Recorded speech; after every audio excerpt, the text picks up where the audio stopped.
የተወደዳችሁ የቦርከና ሚዲያ ቤተሰቦቻችን የሰዓቱን ዜናዎች ይዘን ቀርበናል። አበይት ዜናዎችን እናስቀድማለን። የኦሮሚያ ባለስልጣን በአማራ ላይ የጭፍጨፋ ጥሪ ማድረጋቸውን የአማራ ፋኖ ብሔራዊ ኃይል ወለጋ ኮማንድ ገለጸ። የኦሮሚያ ክልል ምዕራብ ሸዋ ዞን ኖኖ ወረዳ አስተዳዳሪ በአማራ ተወላጆች ላይ ጥቃት እንዲፈጸም በአደባባይ ጥሪ ማድረጋቸውን የአማራ ፋኖ ብሔራዊ ኃይል ወለጋ ቢዛሞ ኦዝ ገልጿል። መንግስት ሰባተኛው ዙር ምርጫ ይካሄዳል ቢለም ጦርነቱ አስቻይ እንዳልሆነ የተፎካካሪ ፓርቲዎች ገለጹ።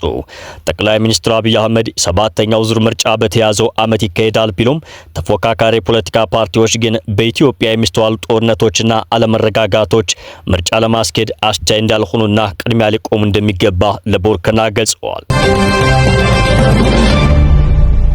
የኤርትራው ፕሬዝዳንት ኢሳያስ አፈወርቂ ወደ ካይሮ አቀኑ። የኢትዮጵያ ጠቅላይ ሚኒስትር አብይ አህመድ ኤርትራን በፓርላማ ባስጠነቀቁ ማግስት ፕሬዝዳንት ኢሳያስ አፈወርቂ ካይሮ አቅንተዋል። ከውጭ በተሰማ መረጃ በብራዚል በጸጥታ ኃይሎች የተገደሉት የሟቾች ቁጥር 132 ደረሰ። በዋና ከተማዋ ሪዮ ዲ ጄኔሮ የአደንዛዥ እጽ አዘዋዋሪዎችን ለመያዝ በተጀመረው ኦፕሬሽን የሟቾች ቁጥር 132 ደርሷል ተብሏል። የኦሮሚያ ባለስልጣን በአማራ ላይ የጭፍጨፋ ጥሪ ማድረጋቸውን የአማራ ፋኖ ብሔራዊ ኃይል ወለጋ ኮማንድ ገለጸ። የኦሮሚያ ክልል ምዕራብ ሸዋ ዞን ኖኖ ወረዳ አስተዳዳሪ በአማራ ተወላጆች ላይ ጥቃት እንዲፈጸም በአደባባይ ጥሪ ማድረጋቸውን የአማራ ፋኖ ብሔራዊ ኃይል ወለጋ ቢዛሞ ኦዝ ገልጿል።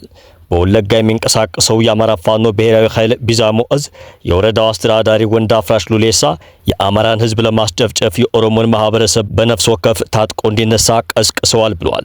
እዙ በጉዳዩ ላይ ባወጣው መግለጫ የራሳቸው ታጣቂ ቡድን የፈጸመውን ጥቃት ፋኖ ጨፈጨፋችሁ በማለት የወረዳው አስተዳዳሪ በአማራው ላይ የጥቃት ጥሪ በአደባባይ አቅርበዋል ብሏል። አስተዳዳሪው ማንነታቸው በውል ባልተረጋገጠ የታጠቁ ኃይሎች ሰላማዊ ሰዎች መገደላቸውን ተከትሎ ህዝብ ሰብስበው ታጠቁ የሚል ጥሪ ማድረጋቸውን መዘገቡ ይታወሳል። የወረዳው አስተዳዳሪ የአካባቢ ማህበረሰብ ታጥቆ እንዲዘጋጅ የቀሰቀሱት የአማራ ተወላጆች በተደጋጋሚ በሚገደሉበት አካባቢ ነው። በኖኖ ወረዳ የሚኖረው አብዛኛው የአማራ ተወላጅ ለአመታት የተፈጸመበትን ጥቃት ሽሽት ወደ ጉራጌ ዞን መፈናቀሉ ይታወሳል። ባለፈው ሳምንት ማንነታቸው በውል ባልተረጋገጠ ታጣቂዎች የተፈጸመው ጥቃት ጉራጌ ዞን በሰፈሩ የአማራ ታጣቂዎች ነው የሚል ክስ ቀርቧል። የፋኖ እንቅስቃሴ በሌለበት አካባቢ የጥቃቱ ፈጻሚዎች የፋኖ ታጣቂዎች ናቸው ተብሎ መቅረቡ በአማራ ተወላጆች ላይ ጥቃት ለመፈጸም ተመቻችቶ የቀረበ መሆኑን ሲገለጽ ነበር። ቢዛሞ እዝ በጉዳዩ ላይ ባወጣው መግለጫም የኦሮሚያ ባለስልጣናት ፋኖ ጨፈጨፋችሁ በማለት ህዝብ ለህዝብ ለማጫረስ እየተንቀሳቀሱ ነው ብለዋል። አስተዳዳሪው የወረዳው ነዋሪዎች ንብረታቸውን ሽጠው ጦር መሳሪያ እንዲገዙ ዛሬ ከነዋሪዎች ጋር ባደረጉት ውይይት ላይ ሲናገሩ የሚያሳይ ቪዲዮ ተሰራጭቷል። የአስተዳዳሪው ንግግር በወረዳው ኮሙኒኬሽን ፌስቡክ ገጽ የተሰራጨ ሲሆን አልፎ ሂያጅ የአማራ ጽንፈኛ አርሶ ሊበላ እንጂ ማን ታገለኛለው በሀገራችን እንዲኖሩ ያደረግናቸው እኛ ኦሮሞዎች ነን ሲሉ ተደምጠዋል። አስተዳዳሪው እኛ ውስጥ ታጥቆ የሚንቀሳቀስ የህዝባችን ጥላት ጽንፈኛ እናጠፋቸዋለን በማለት በአማራ ላይ የጭፍጨፋ ጥሪ ማድረጋቸውን ገልጸዋል።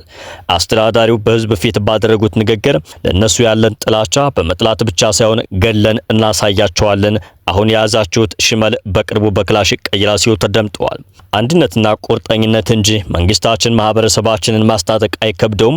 ገንዘብ ያላችሁ በሙሉ መሳሪያ ግዙ፣ ከበሬ መግዣና መነገጃ የሚተርፍ ብር ያለው በሙሉ ይግዛ ብለዋል።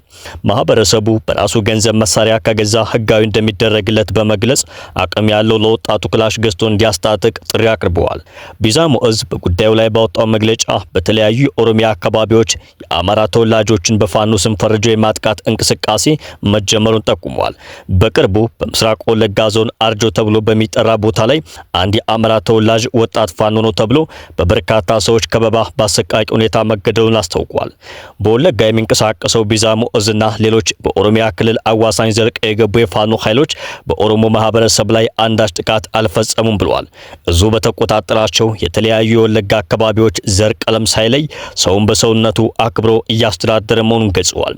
በአንጻሩ የኦሮሞ ባለስልጣናት ህዝብ ከህዝብ ለማጋጨት በአደባባይ የሚያደርጉት ቅስቀሳ በኦሮሚያ ክልል በሚኖሩ የአማራ ተወላጆች ላይ ስጋት ደቅኗል ብለዋል።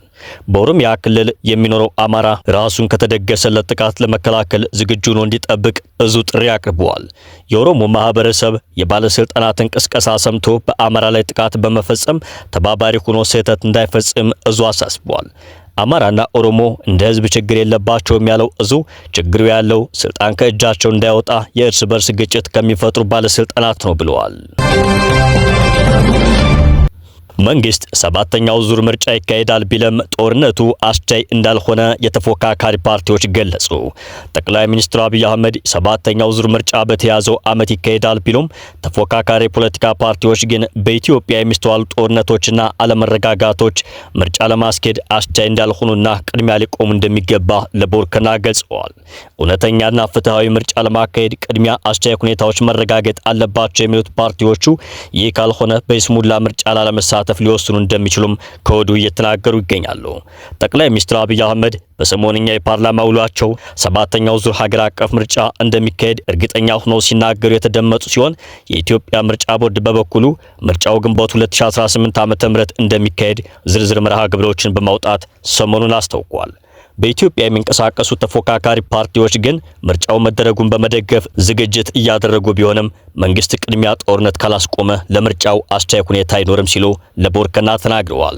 የኢትዮጵያ ህዝባዊ አብዮታዊ ፓርቲ ኢሃፓ ፕሬዝዳንት የሆኑት አቶ አብርሃም ሃይማኖት ጉዳዩን አስመልክተው ለቦርከና በሰጡት አስተያየት ሰባተኛው ዙር ምርጫ ከዚህ በፊት ከነበሩት ምርጫዎች በጣም አስቸጋሪ እንደሚሆን፣ ጠቅላይ ሚኒስትር አብይ አህመድ ሰባተኛው ዙር ምርጫ ከዚህ ቀደሞቹ የተሻለ ይሆናል ሲሉ ተደምጦ የነበረ ሲሆን ኢሃፓ ግን ግንቦት ወር ይካሄዳል የተባለው ምርጫ እንዲያውም ከስከዛሬዎቹ ይበልጥ አስቸጋሪ እንደሚሆን ከወዲሁ ስጋቱን አስቀምጧል። ምንም አስቻይ ሁኔታ የለም። ምህዳሩ ጠባብ ነው። ሰላማዊ ትግሉ ከባድ የሆነ ፈተና ውስጥ ነው ያለው። ሚዲያዎች በነጻነት መዘገብ አይችሉም። እየተሸማቀቁ እየፈሩ ነው የሚሉት። ብዙ ሚዲያዎች እየተዘጉ ነው። ጋዜጠኞች ታስረዋል። ፖለቲከኞች ታስረዋል። የተለያዩ ጠንካራ ገለልተኛ የሚባሉ የሲቪክ ማህበራት ተዘግተዋል። ያሉትም እየተዘጉ ይገኛሉ። እኒህ ሁኔታዎች ባሉበት ነጻ፣ ፍትሃዊ፣ ዲሞክራሲያዊ ምርጫ ይካሄዳል የሚል እምነት የለውም ኢሃፓ።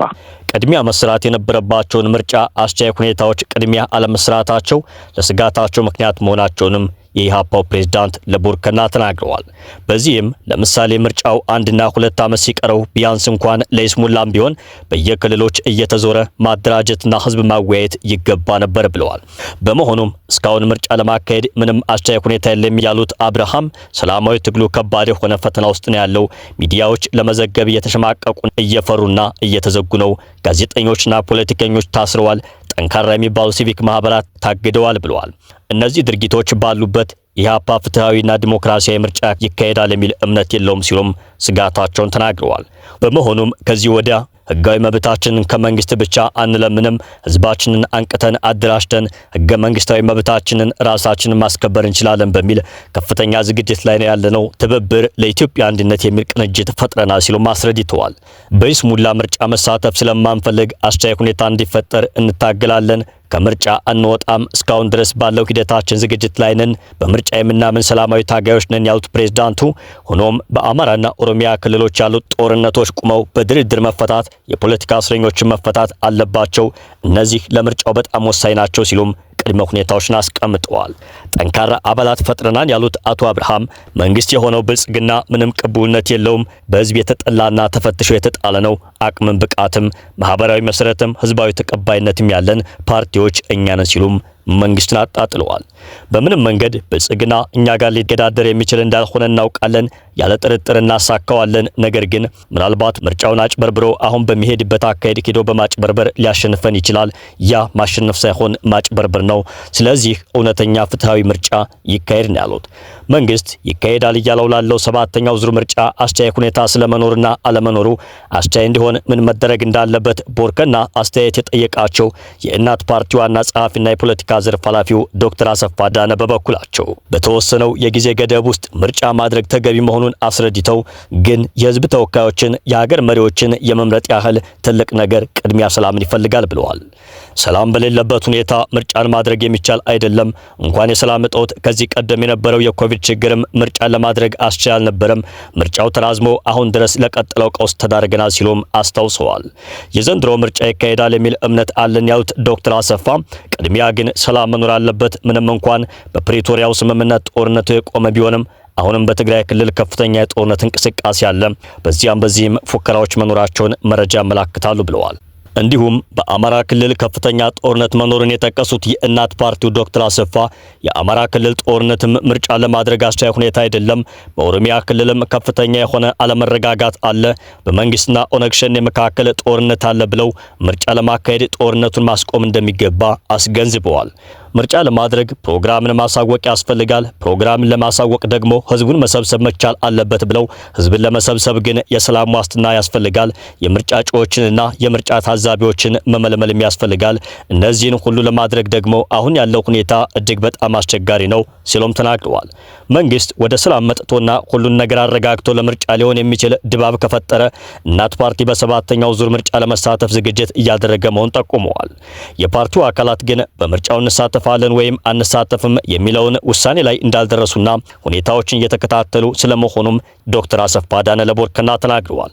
የኢሃፓ ፕሬዝዳንት አቶ አብርሃም ሃይማኖት በበኩላቸው ጠቅላይ ሚኒስትሩ እንደገለጹት አይደለም፣ ኢሃፓ በሐሳብም ቢሆን በሁሉም ጠንካራ ሐሳብ በፖሊሲም በሰው ኃይልም ዝግጁ ነው።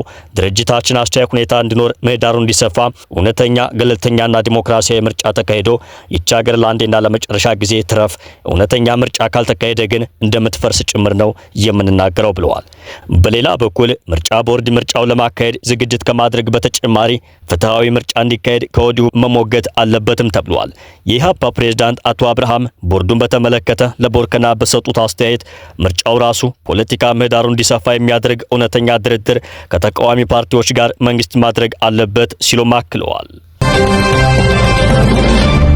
የኤርትራው ፕሬዝዳንት ኢሳያስ አፈወርቂ ወደ ካይሮ አቀኑ። የኢትዮጵያ ጠቅላይ ሚኒስትር አብይ አህመድ ኤርትራን በፓርላማ ባስጠነቀቁ ማግስት ፕሬዝዳንት ኢሳያስ አፈወርቂ ካይሮ አቅንተዋል። ኢሳያስ ቁልፍ ባለስልጣናትን አስከትለው ዛሬ ረፋድ ላይ ወደ ካይሮ ማቅናታቸው የተሰማ ሲሆን ከግብፁ ፕሬዝዳንት አብደል ፈታህ አልሲሲ ጋር ይመክራሉ ተብሎ ይጠበቃል። ጠቅላይ ሚኒስትር አብይ አህመድ የአስመራ ባለስልጣናትን ባስጠነቀቁበት የትላንት በስቲያው የፓርላማ ማብራሪያ ካይሮንም አባይ ጸባይ ገዝቷልና ተስፋ ቁረጡ ብለዋታል። ጠቅላይ ሚኒስትሩ ካይሮን ከጀርባዋ አድርጋ ከኢትዮጵያ ጋር ትከሻ የምትለካካውን ኤርትራን ጠንከር ባሉ ቃላት ማስጠንቀቃቸው ድንጋጤ ፈጥሯል። የአስመራ ባለስልጣናት የጠቅላይ ሚኒስትሩን ማስጠንቀቂያ ከሰሙ በኋላ አሰብን ለመቆጣጠር ጦርነት ሊያጉጁብን የሚል ስጋት እንደገባቸው በይፋ ገልጸዋል። የኢሳያስም የካይሮ ጉዞ ይህንኑ ስጋታቸውን ከአልሲሲ አስተዳደር በማጋራት ከወትሮው ለየት ያለ ድጋፍ ለመጠየቅ መሆኑ እየተሰማ ነው። ኢሳያስ ወደ ካይሮ ያቀኑት በግብፁ ፕሬዝዳንት አብደል ፈታህ አልሲሲ ግብዣ መሆኑን የአስመራው ቃል አቀባይ የማነ ገብረ መስቀል አስታውቀዋል። የውጭ ጉዳይ ሚኒስትራቸውን ኦስማን ሳላህንና ሌሎች ቁልፍ ባለስልጣናትን አስከትለው ካይሮ የገቡት ኢሳያስ አፈወርቂ ለተከታታይ 5 ቀናት በዚያ ይቆያሉ ተብሏል። ኢሳያስ በካይሮ ቆይታቸው በሁለትዮሽ ግንኙነት ማጠናከር፣ በቀጠናዊና ዓለም አቀፋዊ የጋራ ጉዳዮች ላይ እንደሚመክሩ የማነ ጠቁመዋል። በዚህ ወቅት የአስመራና ካይሮ ባለስልጣናት የጋራ ጉዳይ አድርገው በቀዳሚነት የያዙት የኢትዮጵያን አካሄድ መግታት ሲሆን ሁለቱም ሀገራት የየራሳቸውን ጥቅም ለማሳካት ከተባበሩ ሰነባብተዋል። ግብጽ ከጸጥታው ምክር ቤት እስከ አሜሪካ የደከመችበት ኢትዮጵያን አስገዳጅ ስምምነት የማስፈረም ጥረት ሳይሳካ የታላቁ የኢትዮጵያ ህዳሴ ግድብ መጠናቀቅ እንቅልፍ ነስቷታል። ግድቡ ከተጠናቀቀ በኋላም ኢትዮጵያን አንበርካኪ አሳሪ ስምምነት ለማስፈረም ድፋ ቀና ማለቷን በተለያየ አቅጣጫ ቀጥላለች። ኤርትራ ደግሞ ኢትዮጵያን የባህር በር አልባ አድርጋ የተገነጠለችበት ሂደት ላይ በመንግስት ደረጃ ጥያቄ መነሳቱ አስደንግጧታል። ኢትዮጵያ አላግባብ ያጣችውን የባህር በር ከ3 አስርት ዓመታት በኋላ በግልጽ መጠየቋን ተከትሎ የተዳፈነውን አሰብን የመቀማት ስጋት ገብቷታል። ኢትዮጵያ በድርድር የሚሆን በኃይል የባህር በር ባለቤትነት ጥያቄዋን ለማስመለስ ቆርጣ መነሳቷ አሰብ ላይ ያነጣጠረ ነው። አሰብን የኢትዮጵያ ሉዓላዊ የባህር በር አካል የማድረግ እንቅስቃሴው በሰላማዊ መንገድ ካልተሳካ ጦርነትም ቢሆን አይቀሬ መሆኑን መንግስት በይፋ ገልጿል። በየፊናቸው ከጥንት እስከ ዛሬ ኢትዮጵያ ላይ ጥርሳቸውን የነከሱት የኤርትራና ግብጽ ባለስልጣናት ተባብረው ኢትዮጵያን ባለችበት ማስቆም ይፈልጋሉ። ከተሳካላቸውም በራሳቸው ወጥመድ ውስጥ አስገብተው ወደ ኋላ ለመመለስ ጎረቤት ሀገር ሶማሊያን ይዘው የሶስትዮሽ ጥምረት መፍጠራቸው ይታወሳል። በግብጽ ሰብሳቢነት የተወጠነው የሶስትዮሽ ስምምነት አሁን ላይ ሶማሊያ ወደ ኋላ ፈግፍጋ ኤርትራና ግብጽ ለብቻቸው ቀርተዋል። ከውጭ በተሰማ መረጃ በብራዚል በጸጥታ ኃይሎች የተገደሉት የሟቾች ቁጥር 132 ደረሰ። በዋና ከተማዋ ሪዮ ዲ ጄኔሮ የአደንዛዥ እጽ አዘዋዋሪዎችን ለመያዝ በተጀመረው ኦፕሬሽን የሟቾች ቁጥር 132 ደርሷል ተብሏል። የተጎጂዎች ቁጥር ግን በውል እንደማይታወቅ ተገልጿል። የሪዮ ከተማ ከንቲባ ቪክቶር ሳንቶስ ዘመቻው የሚጠበቅ ነው ግን ፈልገነው አይደለም ብለዋል። ከንቲባው አክለውም ከዓለም አቀፍ ስብሰባው ጋር አይገናኝም፣ የተባበሩት መንግስታት ድርጅት ኮፕ 30 ቀጣይ ሳምንት ይካሄዳል ብለዋል። የከተማዋ ፖሊስ በበኩሉ የዘመቻው እቅድ ከ2 ወር በፊት እንደተጀመረ ገልጾ 2500 ኦፊሰሮች ተሰማርተዋል ብለዋል። በዚህ ኦፕሬሽን ከ100 በላይ ተጠርጣሪዎች በቁጥጥር ስር መዋላቸው ተገልጿል። በብራዚል ሪዮ ዲ ጄኔሮ በተካሄደው የፖሊስ ዘመቻ ከተገደሉት 132 ሰዎች መካከል 4ቱ የፖሊስ አባላት መሆናቸው ተገልጿል። ከተያዙት 100 በላይ ሰዎች የጦር መሳሪያዎች መያዛቸውም ተናግረዋል። የዘመቻው ዓላማ ሪዮ ዲ ጄኔሮንና ብራዚልን ከወንጀል ነጻ ማድረግ ነው። የህዝብ ደህንነት ዋና ቅድሚያ የምንሰጠው ጉዳይ ስለሆነ ወደ ኋላ አንልም ብለዋል። ዘመቻው የተካሄደው በከተማዋ በሚገኙት ዝቅተኛ ገቢ ባላቸው ሰፈሮች ፉፌላ ኮምፕሌክስ አካባቢ፣ አማሌኦና ፔኛ ውስጥ ነው። ሄሊኮፕተሮችና የታጠቁ ተሽከርካሪዎችን ጨምሮ 2500 የፖሊስ መኮንኖች በዚህ ዘመቻ ተሳትፈዋል ተብሏል። ዘገባዎች እንደሚያመላክቱት መጀመሪያ ላይ ኢላማው ቀይ ኮማንዶ የተባለው የአደንዛዥ እጽ ቡድን ነበረ። ኮማንዶ ቬርቤሎ በሪዮ ዲ ጄኔሮ በብዙ አካባቢዎች ላይ ተጽዕኖ እንዳለው ይነገራል። በመላ ሀገሪቱ ያሉ የወንጀል ኃይሎችም ጉልህ ሚና እየተጫወቱ ነው ተብሏል። የሰብአዊ መብት ተሟጋች ቡድኖች በሰፊው የፖሊስ ዘመቻና በሟቾች ቁጥር ላይ ስጋታቸውን ገልጸዋል። የአካባቢው ነዋሪዎችም ተቆጥተዋል ተብሏል። አስክሬኖችን በመቅበር ሂደት ላይም ችግሮች እንደገጠሟቸው ተናግረዋል። በዚህ ሁኔታ ሁሉም ሰው መጪውን የብራዚል ምርጫ እየተመለከተ ይገኛል ተብሏል።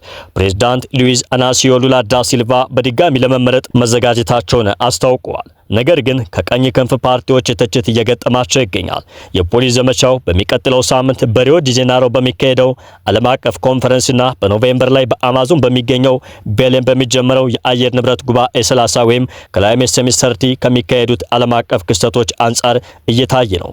የዓለም መሪዎች በእነዚህ ጉባኤዎች ላይ ይሳተፋሉ ተብሎ ይጠበቃል። ውድ የቦርከና ሚዲያ ቤተሰቦቻችን የሰዓቱ ዜናዎቻችን ተጠናቀቁ።